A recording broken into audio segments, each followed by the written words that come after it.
Also of note, again, you don't really need to reload here. And it would be faster to do it in battle.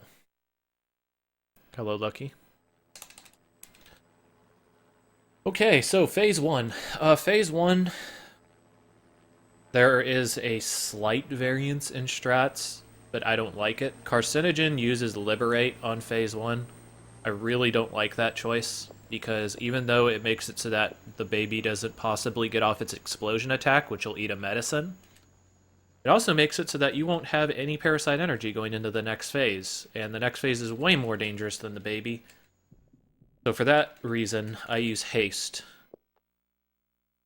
And save Liberate for Form 3. Form 3 is really the only one where Liberate is extremely useful to use. If you tried to use it in Phase 2, it would be not beneficial because Liberate chooses random targets, and there's 2 targetable opponents in that fight. So it would split the damage among them, and it would just be bad. It would also allow Form 3 to be alive longer, which is the bigger threat. So the very short of it, use Haste on Form 1, use Haste on Form 2. Form 2, be very careful about the homing shots and the melee from the ground guy. Both of those are extremely dangerous. Form 3, whenever he backs off to do his homing attack, make sure you run underneath him. Keep Haste up. Shoot him for between 5 to 8 turns, depending on your crit luck. Usually I go about 6 to 7. After 6 to 7, make sure you're pooling enough parasite energy so that you can use Liberate immediately after. And that'll finish off Form 3. Form 4, you're just shooting him, basically. If you're low on health in Form 4, the lasers can kill you with some bad shots. So, if you find yourself at around 180 to 190 health going into Form 4, use your first action to use a healing item, and use your second action to shoot, and then continue from there. You will not be able to heal in Form 4 for the first phase because you won't have any parasite energy, so keep that in mind.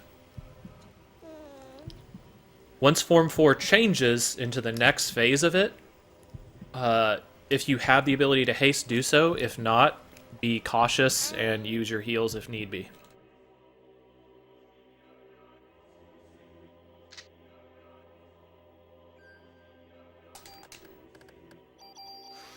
Wow, did I too far away? Okay, good. So Fredo's too far away there. It's okay to take that hit.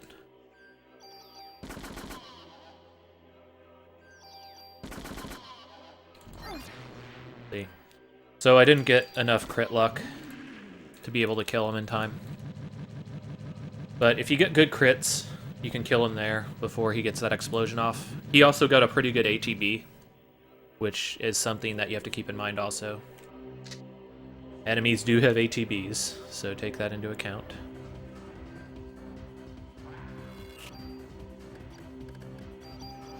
Okay. So this one's not so bad. Just pay attention to where he's going to shoot.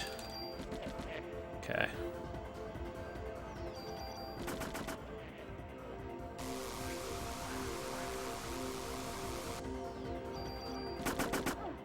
Okay.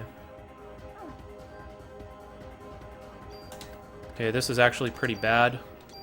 So because of that, I'm actually going to use a medicine here because I'm in kill range for his melee. His melee can do up to 200 damage. Like 201 or something. Try to stay close to the one on the ground, though, because if he ever gets away from you, he can do his laser attack. And that's, you know, you're going to take a hit from that. I'd rather take the move that I can potentially dodge than something that I definitely will not dodge. So we lost a round there due to having to heal.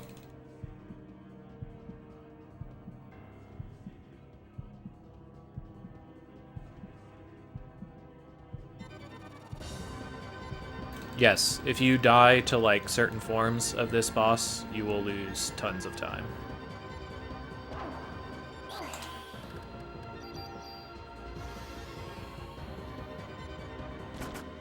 So his ground smash is basically almost always going to hit you at least once. But when he backs off to do this, just stay underneath him. Be ready to move.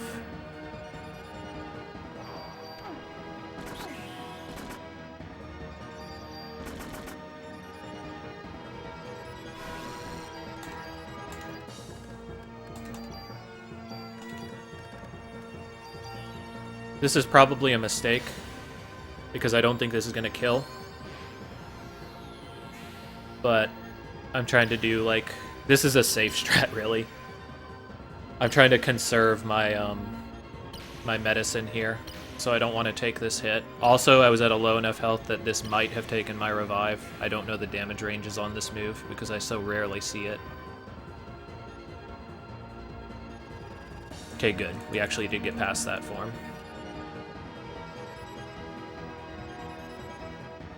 But yeah, you definitely want to count how many rounds you're shooting, and it's between 5 to 8, like I said. Just depends on crits. Alright, so, Form 4, like I said. We're at good health, so we don't need to worry about that.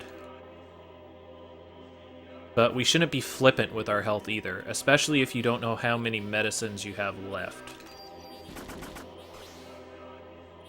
You are considerably more mobile in this phase than you're going to be when you have Maeda's gun, so keep that in mind. And the reason for that is because the machine gun shoots way, way faster. So use that to your advantage. Once you get Maeda's gun, you're going to be looking to hit a haste if possible. If not, then set yourself up to be healed. It's much better to heal yourself in Phase 1 than in Phase 2 of this fight, because you have 2 actions. When Maeda's gun gets in your hand, you only have the 1. So keep that in mind if you feel like you're going to need to heal. Kill range for crystals is 190 damage.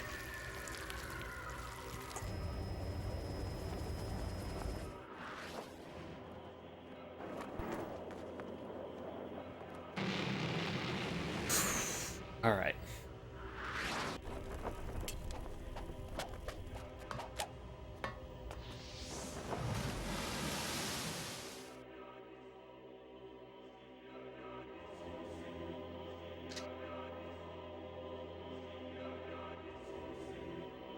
So you don't have the ability to ambush proc here, so just kind of keep on moving.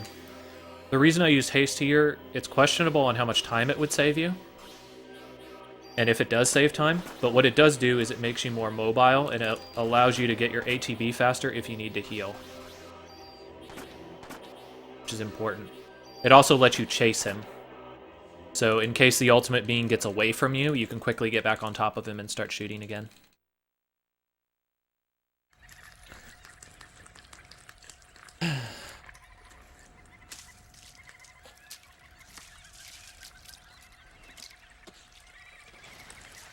So that 30-second time loss is a little bit from Ultimate Beam, but more from the save and getting the items before. We really only lost like 1. So the suggestion that I would give for people just starting this game is always let the room fully load before running here. Like, that's the best advice that I can possibly give.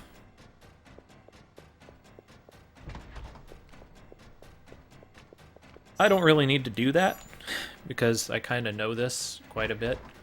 If you get to the point where you can hold a direction, though, you can save quite a bit of time, because there's a lot of screen transitions here.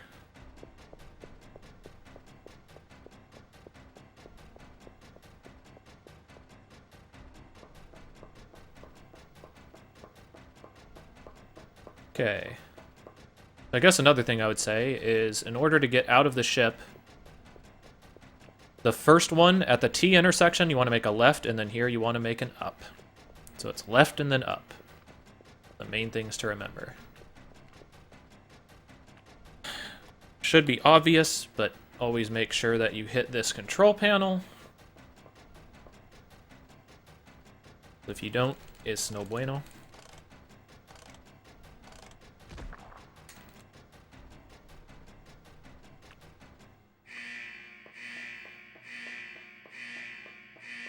don't get scared of the monster either. I say that... Whoa. Okay, I almost just died there. Okay, don't get scared of the monster, and the reason I say that is because oftentimes, the monster is triggered from you reaching a certain part in the hall. Like, he won't enter that room until I'm around that area, so I'm actually entirely safe. Same thing here. This one, it looks like he pops right out of the door. He doesn't. It's because I reached that far on the stairs.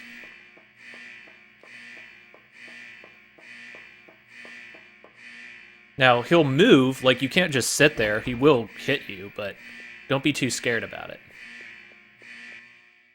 So, the reason I said I almost died there was because the game looked like it freezed or something. And I was like, am I supposed to hold a direction to go up the ladder? But it actually just flipped out. So, like, I pressed up thinking I had to go up the ladder for some reason, but that wasn't the case. And if I had gone a little bit more up, I would have opened up the hatch and gotten killed. Which would not have been good. So, I guess that's something else to point out. Sometimes that happens. I thought it was supposed to just fade to black, but I guess sometimes that ladder can glitch. After that, that's basically